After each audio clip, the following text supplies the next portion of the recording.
Hello बच्चों, आज मैं जो वीडियो बनाने जा रहा हूँ या यूँ कहिए कि आज से जो इस सीरीज़ की वीडियो मैं शुरू कर रहा हूँ, जिसका नाम मैंने दिया है IIT JEE NEET foundation series. ये वीडियो उन बच्चों के लिए है जिन्होंने क्लास 10th का एग्ज़ाम दे दिया है, उसके रिज़ल्ट का इंतज़ार कर रहे हैं और जो ये तय कर चुके हैं कि उन्हें इंजीनियरिंग या मेडिकल के फील्ड में करियर बनानी है। इस कोरोना महामारी के दौर में घर से बाहर निकलना अभी तो मुश्किल है ही, लेकिन लगता है कि लगभग 1 वर्षों तक कोई भी बच्चा या कोई भी अभिभावक पेरेंट्स अपने बच्चों को बाहर नहीं भेजना चाहेंगे। और जब बाहर नहीं भेजना चाहेंगे तो भी बच्चे और उनके अभिभावक करियर के प्रति उतने ही सेंसिटिव होंगे और उनके मन में अपने घर में बैठकर IIT JEE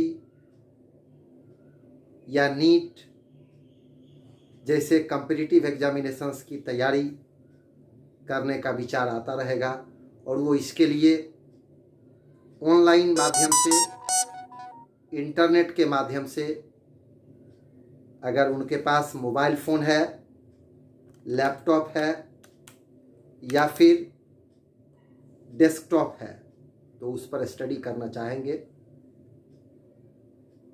तो मैं जो ये वीडियो बना रहा हूँ इसे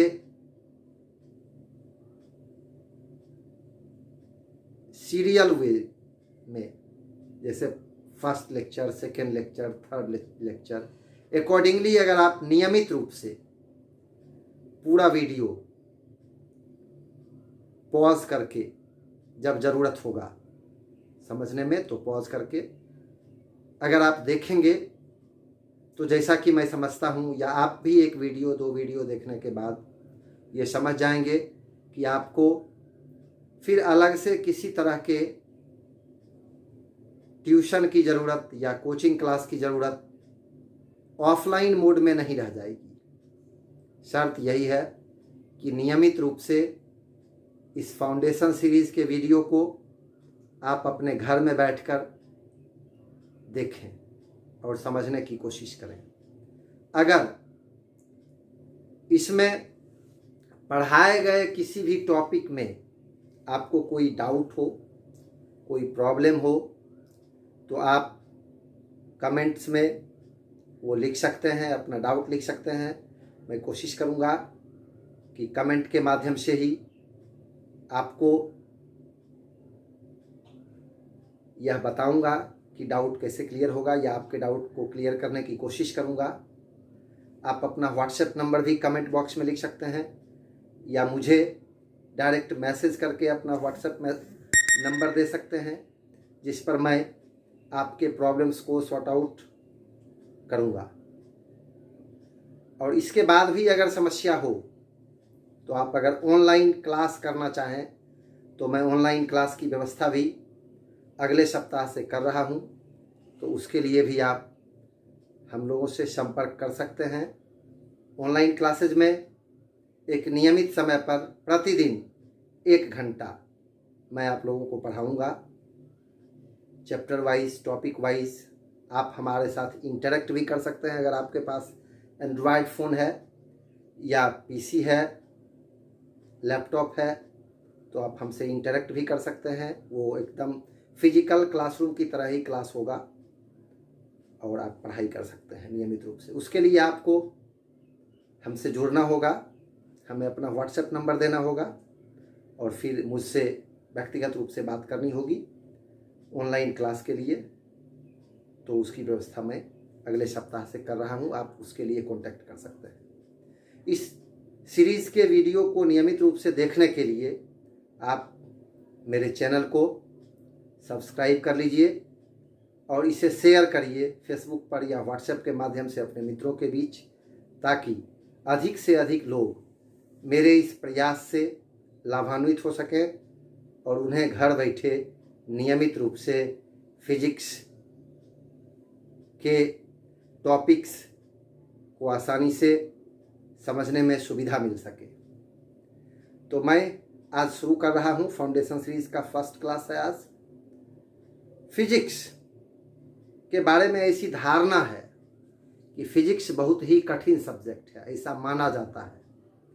बच्चे जब भी मुझसे मिलते हैं या मेरा पहला क्लास होता है, मैं पूछता हूँ कि बच्चों बताओ तुम्हारे मन में फिजिक्स के प्रति क्या धारणा है, फिजिक्स के बारे में तुम्हें क्या पता है, किस तरह का ये सब्जेक्ट है, आसान सब्जेक्ट है, कठिन सब्जेक्ट है।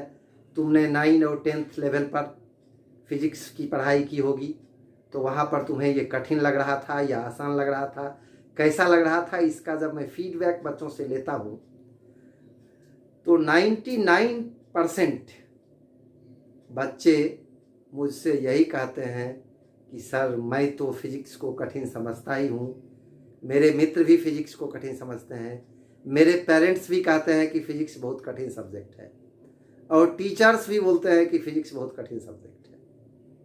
मतलब फिजिक्स के बारे में ऐसी धारणा है कि फिजिक्स दुनिया में सबसे कठिन सब्जेक्ट है।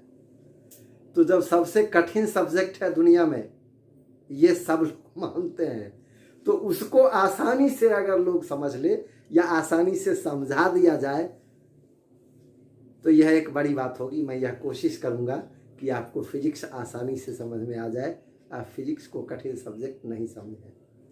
तो फिजिक्स की बात स्टार्ट करने से पहले मैं एक छोटा सा एग्जाम्पल आपको बताना चाहता हूँ। जैसे मेरे हाथ में यह मार्कर है, तो ये मार्कर कहीं रखा हो टेबल पर, एक गिलास कहीं रखा हो टेबल पर, और एक बकेट रखा हो जिसमें पानी भरा हुआ है वॉशरूम में। मान लो मैंने तुमसे कहा कि बेटा ये मार्कर लेके आ जाओ, तो तुम मार्कर लेकर आ गए। तुम्हारी मम्मी ने तुमसे कहा कि बेटा ग्लास लेकर आ जाओ, तो तुम ग्लास को आसानी से उठा कर ले आओगे।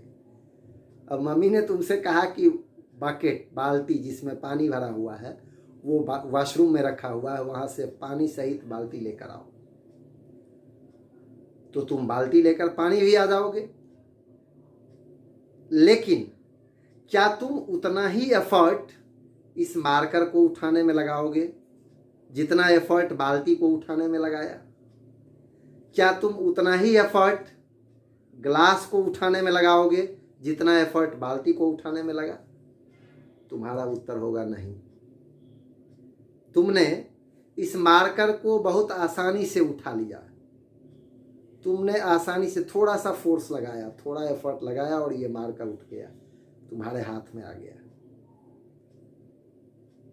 तुमने थोड़ा सा एफर्ट लगाया और ग्लास उठाकर लाकर मम्मी को दे दिया, लेकिन बाल्टी को उठाने के लिए थोड़ा ज्यादा एफर्ट लगाना पड़ा।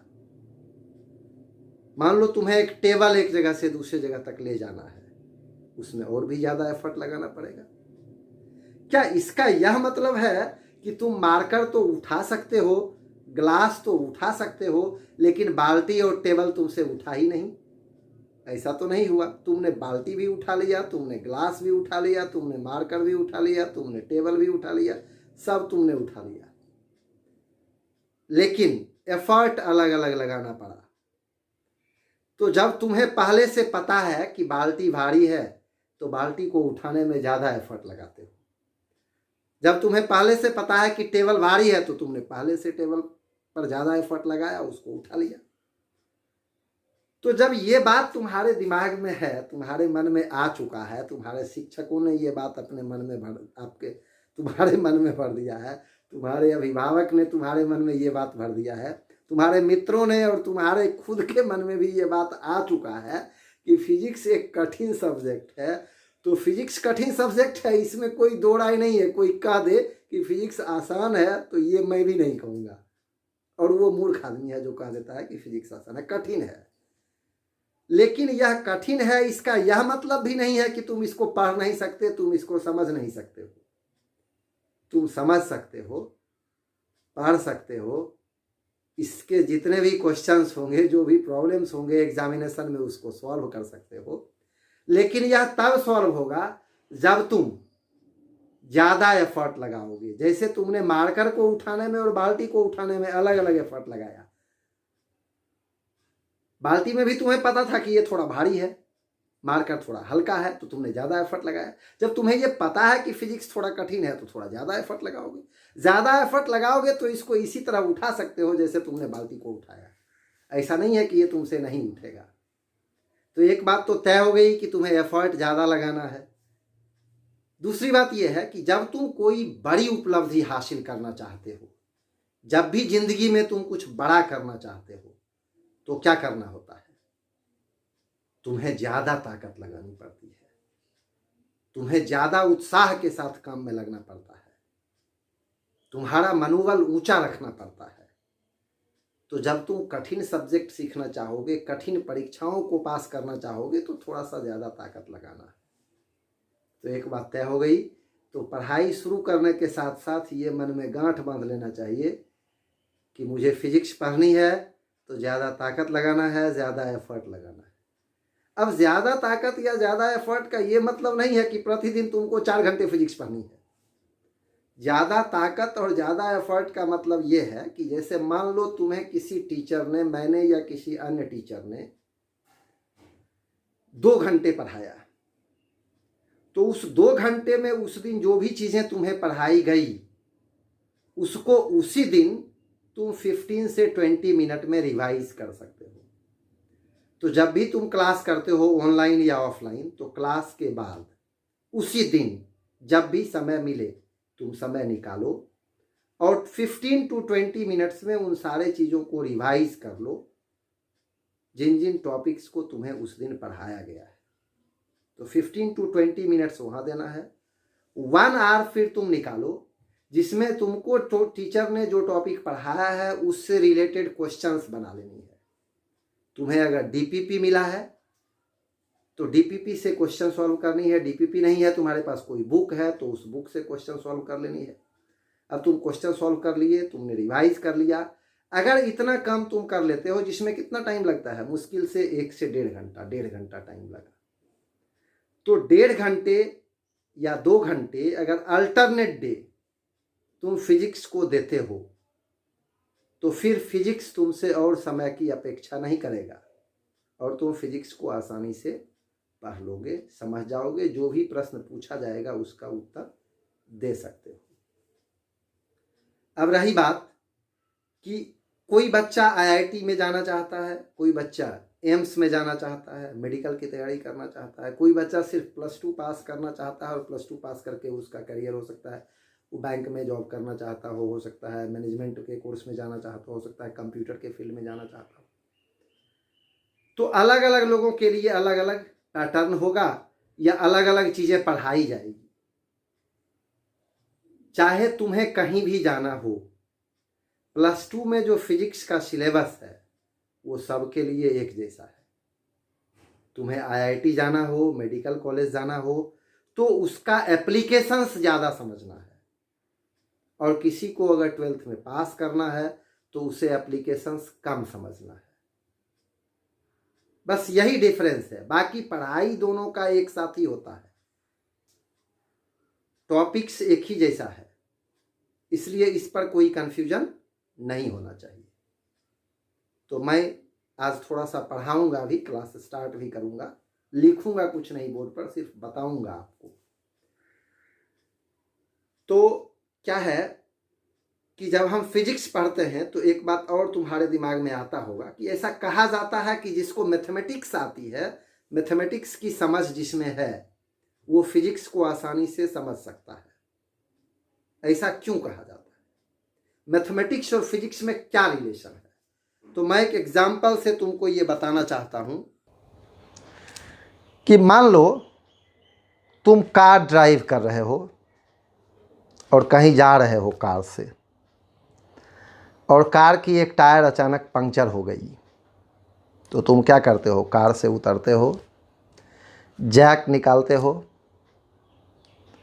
और जैक से कार के बॉडी को थोड़ा ऊपर उठाते हो, व्हील के नट बोल्ट को खोलते हो, फिर स्टेपनी उसमें फिक्स कर देते हो, नट बोल्ट कस देते हो, टाइट करते हो, फिर जैक को रिवर्स ऑर्डर में घुमाते हो और गाड़ी को अपने स्टैंडर्ड पोजीशन में ले आते हो, फिर गाड़ी ड्राइव करते हो।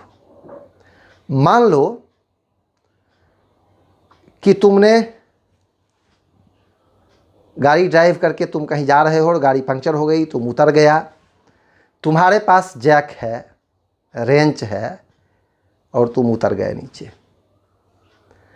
अब तुम्हें ये पता नहीं है कि वोल्ट को राइट साइड या लेफ्ट साइड किधर रोटेट करने से वो ओपन होगा, तो तुम क्या करोगे? ओपन कर पाओगे? ऑब्वियसली तुम्हारा आंसर होगा नहीं, ओपन नहीं कर पाएंगे।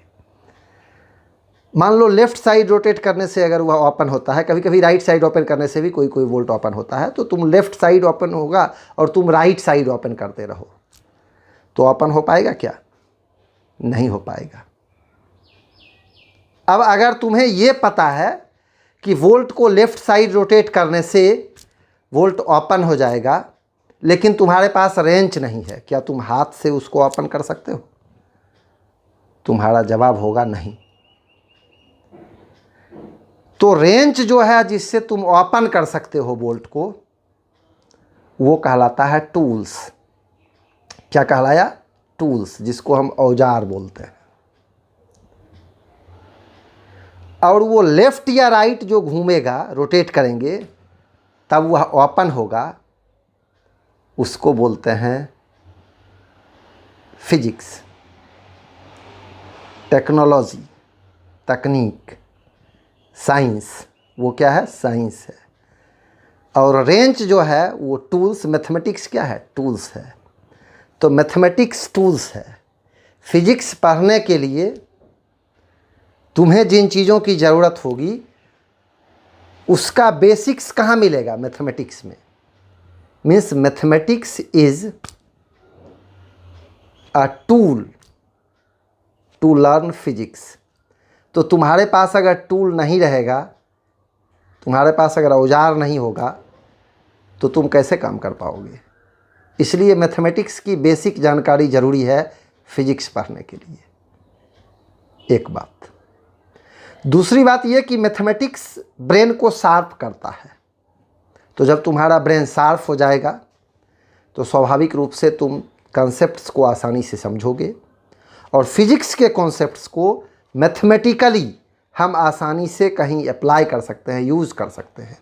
इसलिए मैथमेटिक्स की जानकारी ज़रूरी है फिजिक्स पढ़ने के लिए। तो मैथमेटिक्स और फिजिक्स की ज़रूरत समझ में आ गई। तो फिजिक्स का क्लास शुरू करने से पहले मैं आपको मैथमेटिक्स की कुछ बातें बताऊंगा, फिर फिजिक्स का क्लास शुरू करूंगा। अब मैथमेटिक्स में क्या क्या ज़रूरी है फिजिक्स पढ़ने के लिए, तो कुछ अलजेब्रा की ज़रूरत होती है। अलजेब्रा में जैसे तुम पढ़ते हो अलजेब्रिक फार्मूला, एक्सपेंशन वगैरह, बायनोमियल एक्सपेंशंस, कुछ इक्वेशंस सॉल्व करने के तरीके। उसके बाद ट्रिगोनोमेट्री की ज़रूरत है, कुछ कोऑर्डिनेट ज्योमेट्री की ज़रूरत होती है, और सबसे ज़्यादा जिसकी ज़रूरत होती है वो है कैलकुलस, जिसमें डिफरेंशिएशन, इंटीग्रेशन की ज़रूरत होती है। अब क्या है कि जब तुम पढ़ाई शुरू करोगे 11th में, तो मैथमेटिक्स में बहुत सारे ऐसे टॉपिक हैं जिसकी पढ़ाई बाद में होगी और फिजिक्स में उसकी ज़रूरत पहले हो जाएगी। मान लो मैथमेटिक्स टीचर तुमको कोई भी मैथमेटिक्स का टॉपिक तीसरे चैप्टर में पढ़ाएगा, या कुछ तो ऐसा टॉपिक हो जो 12th में पढ़ाएगा, लेकिन फिजिक्स के दूसरे चैप्टर में जाने से तुमको सारे मैथमेटिक्स के फार्मूला का यूज़ शुरू हो जाएगा। इसलिए फिजिक्स पढ़ने से पहले मैथमेटिक्स की बेसिक जानकारी ज़रूरी है। तो मैथमेटिक्स की बेसिक जानकारी लेने को ही हम लोग कुछ लेक्चर रखेंगे, 4-5 लेक्चर लगेगा, जिसमें हम मैथमेटिक्स की बेसिक जानकारी लेंगे। और अगर तुम मैथमेटिक्स की बेसिक जानकारी ले लोगे तो फिजिक्स पढ़ने में तुम्हें आसानी होगी। इसलिए मैंने यहाँ लिखा है physics and mathematics, physics and mathematics. ऐसा कहा जाता है कि mathematics is the queen of science and physics is the king of science. मतलब फिजिक्स को साइंस का किंग समझा जाता है और मैथमेटिक्स को साइंस का क्वीन समझा जाता है, और किंग और क्वीन हमेशा साथ साथ होते हैं। इसलिए फिजिक्स समझने के लिए मैथमेटिक्स की ज़रूरत है। हम मैथमेटिक्स पढ़ते हुए ही फिजिक्स तक पहुंच सकते हैं। तो आज के वीडियो में इतनी ही बातें हैं। अब अगले वीडियो में, अगले लेक्चर में मैं शुरू करूंगा फिजिक्स और मैथमेटिक्स का फर्स्ट लेक्चर। और मैं तुम्हें बता देता हूं कि अगला लेक्चर जो होगा हमारा फिजिक्स मैथमेटिक्स में, वो ट्रिगोनोमेट्री से स्टार्ट होगा। ट्रिगोनोमेट्री पर मैं बात करूंगा अगले लेक्चर में। उसके बाद फिर बाकी टॉपिक्स पर भी बातें होंगी। तब तक आप इस वीडियो चैनल को सब्सक्राइब कर लीजिए, अपने मित्रों के बीच शेयर भी करिए, ताकि अधिक से अधिक लोग इस वीडियो से लाभान्वित हो सकें। और आप देखते होंगे कि मेरे कुछ वीडियोज़ सिर्फ इंग्लिश में हैं, इंग्लिश मीडियम में। तो कुछ स्कूल के बच्चों के लिए भी वीडियो बनाया जाता है, वो कंप्लीट इंग्लिश मीडियम में है। कुछ आम लोगों के लिए वीडियो बनाया जाएगा, वो इंग्लिश हिंदी दोनों मिक्स्ड लैंग्वेज रहेगा उसमें, ताकि आप आसानी से उसको समझ सकें और आपको समझने में कोई दिक्कत नहीं हो। इंग्लिश हिंदी मिक्स में ही वीडियो रहेगा। और आप देखेंगे कि वहाँ लिखा रहेगा फाउंडेशन सीरीज़। एक ही टॉपिक को बोर्ड के लिए, फाउंडेशन के लिए, और फाउंडेशन मतलब नीट और IIT JEE के प्रिपरेशन के लिए हम लोग साथ साथ पढ़ेंगे। क्वेश्चंस भी डिस्कस करेंगे। और अगर आप ऑनलाइन क्लास करना चाहें तो हमसे कांटेक्ट करिएगा, और उसके साथ ही जो है मैं आपको ऑनलाइन क्लास भी दूंगा। और फिर उस माध्यम से आपके पास नोट्स, क्लास नोट्स, एक दिन में जो पढ़ाऊंगा उसका PDF मैं भेज दूंगा आपके पास। आप उससे नोटबुक पर कॉपी कर लीजिएगा और क्लास नोट्स पहले लिख लीजिएगा, फिर इस वीडियो से आप पढ़ाई करिएगा। Thank you.